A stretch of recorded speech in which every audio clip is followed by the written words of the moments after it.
प्यार कुछ भी नहीं देखता है। दो लोग यूपीएससी की तैयारी करने के लिए दिल्ली जाते हैं। उत्तर प्रदेश से एक लड़की और राजस्थान से एक लड़का। दोस्तों दोनों की वहां पर मुलाकात होती है, दोस्ती हो जाती है। उसके बाद अपने अपने पढ़ाई में लग जाते हैं। कुछ दिनों के बाद जो लड़का था वो एग्जाम क्लियर करके आईएएस ऑफिसर बन जाता है, लेकिन जो लड़की थी उसे सफलता नहीं मिलती है, वो अपने घर चली आती है। दोस्तों फिर 7 सालों का लंबा वक्त बीत जाता है। जो आईएएस ऑफिसर थे दोस्तों एक दिन उस जिले का डीएम बनते हैं जिस जिले में उस लड़की का घर होता है। अब डीएम साहब अपनी दरबार लगाए थे, लोग अपनी अपनी फरियाद लेकर वहां पर पहुंचे हुए थे। दोस्तों वो लड़की भी पहुंची थी। जैसे वो डीएम साहब को देखती है तो वो चौंक जाती है, सोचती है कि अरे ये तो वही है जिनके साथ में पढ़ती थी। फिर वो सोचती है कि पता नहीं ये पहचानेंगे कि नहीं पहचानेंगे। दोस्तों यही सोचकर वो डीएम साहब के सामने जाती है, लेकिन उसके बाद जो कुछ होता है दोस्तों बहुत ही दिलचस्प होता है। दोस्तों आइए जानते हैं पूरी कहानी इस वीडियो में, लेकिन वीडियो में आगे बढ़ने से पहले बस वही रिक्वेस्ट कि आप वीडियो को लाइक कर दीजिए, चैनल को भी सब्सक्राइब कर लीजिए ताकि मेरा हौसला बढ़ता रहे। दोस्तों ये कहानी शुरू होती है साल 2009 से। एक उत्तर प्रदेश की लड़की जिसका नाम विजय लक्ष्मी होता है, जिला गाजीपुर की रहने वाली थी। पढ़ने लिखने में ठीक ठाक थी, तो इसीलिए उसका सपना था आईएएस बनने का। इसीलिए वो तैयारी करने के लिए दिल्ली चली जाती है। जैसा कि आप लोग जानते हैं कि आईएएस की तैयारी करने के लिए लाखों लोग हर साल प्रयास करते हैं, लेकिन 700-800 लोगों को, 1000 लोगों को ही इसमें सफलता मिलती है। देश के कोने कोने से लोग दिल्ली पहुंचते हैं, अन्य जगहों पर तैयारी करते हैं। तो ऐसे ही राजस्थान के बाड़मेर जिले का एक लड़का जिसका नाम संजय खत्री होता है। दोस्तों पहले वो आरएएस अधिकारी थे, राजस्थान प्रशासनिक सेवा में वो 2 साल से अपनी सेवाएं दे रहे थे। पढ़ने लिखने में ठीक ठाक थे। 8वीं उन्होंने गांव में ही पढ़ी थी, 12वीं उन्होंने फर्स्ट क्लास पास किया।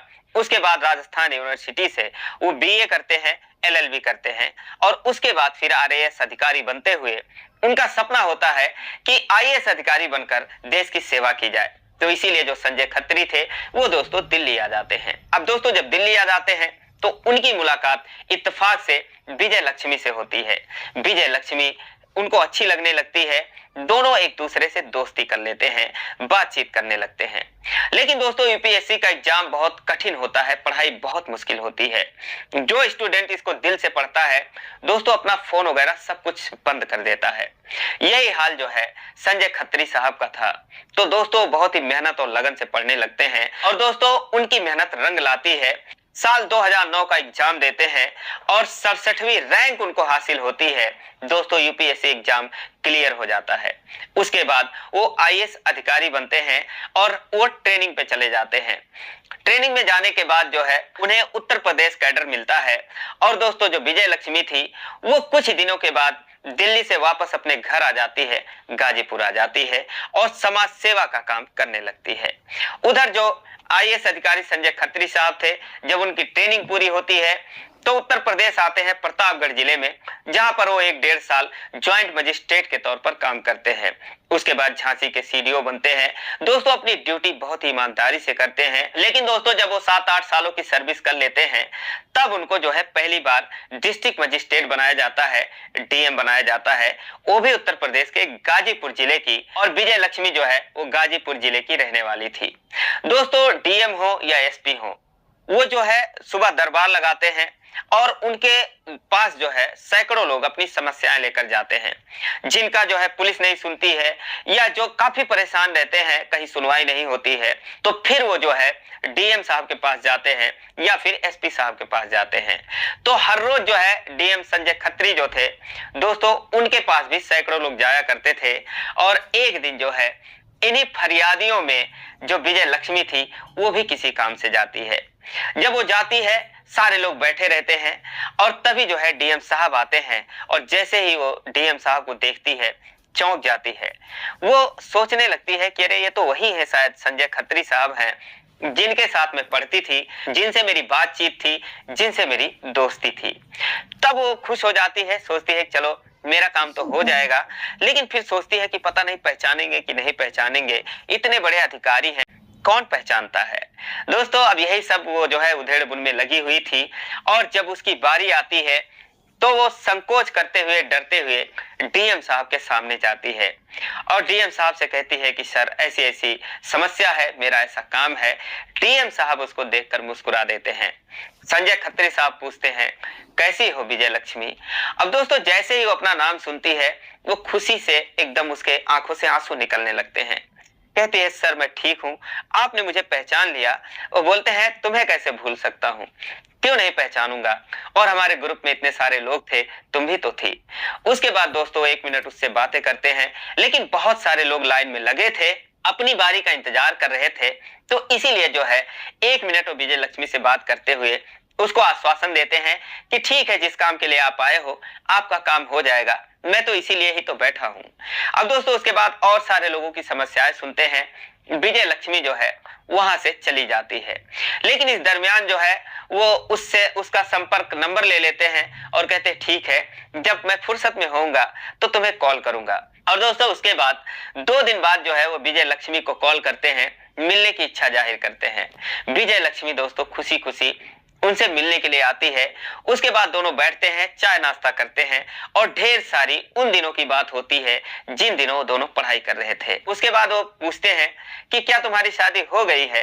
विजय लक्ष्मी कहती है नहीं सर, मेरी शादी नहीं हुई है, आपकी हो गई है क्या। कहते हैं कि मेरी भी नहीं हुई है। दोस्तों उसके बाद जो है आंखों ही आंखों में दोनों में प्यार हो जाता है और फिर उसके बाद दोनों लोग अक्सर जो है कई बार मिलते हैं। गाजीपुर में 15 महीनों तक जो है वो डीएम रहे थे। इस दौरान विजय लक्ष्मी अक्सर किसी काम से उनसे मुलाकात कर लेती थी। एक दिन जो है जो संजय खत्री साहब थे वो विजय लक्ष्मी को प्रपोज करते हैं और कहते हैं कि क्या तुम मुझसे शादी करोगी। अब दोस्तों जैसे ये सुनती है तो विजय लक्ष्मी के आंखों से आंसू गिरने लगते हैं। वो जो है कहती है सर क्या बात कर रहे हैं आप। कहते हैं मैं जो तुम सुन रही हो वही बात कर रहा हूँ, क्या तुम मुझसे शादी करोगी। दोस्तों विजय लक्ष्मी तुरंत हाँ कर देती है और उसके बाद जून 2017 में दोनों लोग मिले थे। दोस्तों फिर नवंबर 2017 में ही गाजियाबाद में एक बहुत ही साधारण सिंपल समारोह में कुछ खास लोगों की मौजूदगी में ये दोनों लोग शादी करते हैं, एक मिसाल कायम करते हैं। लेकिन शादी के बाद दोस्तों उन पर आरोप लगने शुरू हो जाते हैं। जो उनके आलोचक थे वो दोस्तों उन पर आरोप लगाते हैं कि कैसे डीएम साहब है कि एक फरियादी से इन्होंने शादी कर लिया। चलो ठीक है, एक से शादी कर लिया, लेकिन इनके पास तो रोज सैकड़ों लोग आते हैं अपनी फरियाद लेकर। अगर इनका यही नेचर था, यही स्वभाव था, तो और लोगों के साथ, महिलाओं के साथ ये क्या करते होंगे। अब दोस्तों जो है उन पर आरोप लगने लगते हैं, लेकिन फिर जो है डीएम साहब सामने आते हैं और वो कहते हैं कि जो विजय लक्ष्मी थी वो सिर्फ मेरी फरियादी नहीं थी, मेरी सहपाठी थी। हम दोनों साथ में पढ़ते थे, हमारी दोनों की दोस्ती थी और पहले से हम लोगों का बातचीत था। ऐसा नहीं था कि मैं उसे नहीं जानता था, हम दोनों में बराबर बातचीत होती रहती थी। तो इसीलिए जो लोग सोच रहे हैं कि मैंने फरियादी की खूबसूरती देखकर शादी की है, वो कृपया अपना जुबान बंद रखें।